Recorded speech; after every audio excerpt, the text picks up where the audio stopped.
Good evening friends, मैं doctor Pallavi Chaudhary, नवजात शिशु एवं बाल रोग विशेषज्ञ। दोस्तों, सर्दी का मौसम आ गया है।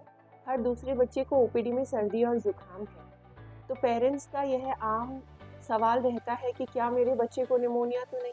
देखो डॉक्टर साहब, बच्चे की छाती में कफ तो नहीं हो गया। तो मैं मेरी इस वीडियो में जानकारी लेके आई हूँ कि क्या निमोनिया क्या है, निमोनिया के लक्षण क्या है, कैसे पहचाने कि बच्चे को निमोनिया तो नहीं, निमोनिया के कारण क्या हैं और निमोनिया से कैसे बचें। यह मेरी इस वीडियो में हम बात करेंगे। तो सबसे पहले निमोनिया क्या होता है।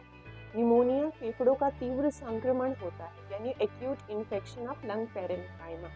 इसको निमोनिया बोलते हैं। निमोनिया के कई कारण होते हैं। वायरल इन्फेक्शंस की वजह से हो सकता है, बैक्टीरियल इन्फेक्शन जैसे स्टेफाइलोकोकस, स्ट्रेप्टोकोकल बैक्टीरिया की वजह से इन्फेक्शन हो सकता है।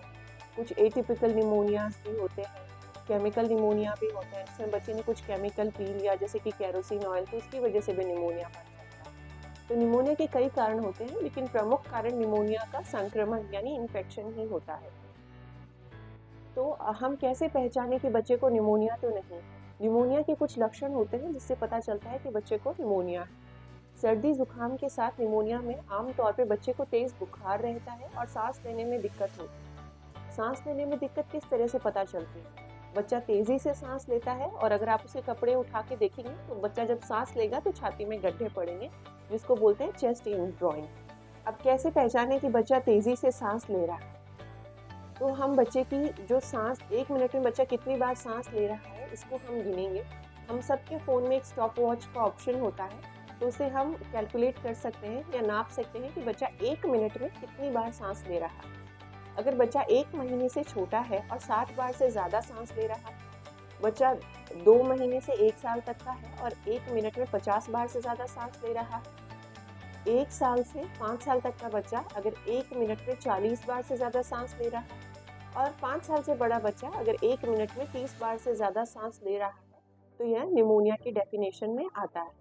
तो यह तो हम निमोनिया मान लेंगे। एक होता है सीवियर निमोनिया, यानी निमोनिया बहुत ज़्यादा हो गया है जो कि जानलेवा हो सकता है।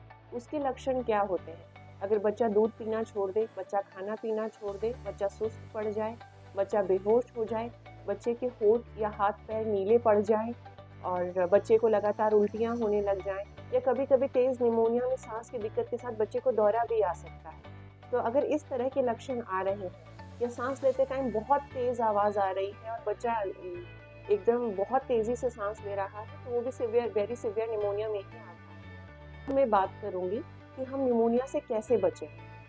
तो निमोनिया से बचने के लिए ज़रूरी है आप अपने बच्चे की डाइट का खास ध्यान रखें। बच्चों को संतुलित आहार दें, हेल्दी खाना दें, हरी सब्जियां, फ्रूट्स भरपूर मात्रा में दें। तो संतुलित आहार, अगर बच्चे का पोषण अच्छा होगा तो उनकी इम्यूनिटी स्ट्रांग होगी, तो उनकी बॉडी उनको निमोनिया बनने से या आगे बढ़ने से बचाएगी। जो दूसरी इम्पॉर्टेंट चीज़ होती है वो होती है एनवायरनमेंट, यानी बच्चे के आसपास का वातावरण। तो बच्चे को, जिन बच्चों को सर्दी जुकाम है, उन्हें प्रदूषण से बचाएं और उन्हें धुएं से बचाएं, क्योंकि ये धुआं और प्रदूषण उनके फेफड़ों को और भी नुकसान पहुंचाता है और उन्हें निमोनिया की तरफ धकेलता है। तो इसका ध्यान रखना। तीसरी चीज़ एनवायरनमेंट में जो होती है ओवर क्राउडिंग, यानी भीड़ भाड़ वाला एरिया। भीड़ भाड़ वाले एरिया में संक्रमण फैलता है एक दूसरे से बच्चे को हो सकता है, बड़े से बच्चे को हो सकता है। तो जब सर्दी जुकाम का मौसम हो तो ऐसे में भीड़ भाड़ वाले इलाकों से थोड़ा सा बचने की कोशिश करें, यह बहुत ज़रूरी है। तीसरी चीज़ है हैंड हाइजीन। बच्चों को हाथ धोने की आदत डालें। बच्चे बाहर से आए हैं तो हाथ धोएं।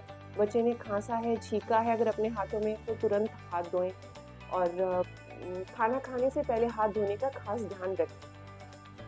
चौथी चीज़ जो इम्पॉर्टेंट है वो है कफ एटिकेट्स, यानी बच्चों को सिखाएं कि अगर बच्चे को खांसना है या छींकना है तो रुमाल या टिश्यू पेपर का इस्तेमाल करें।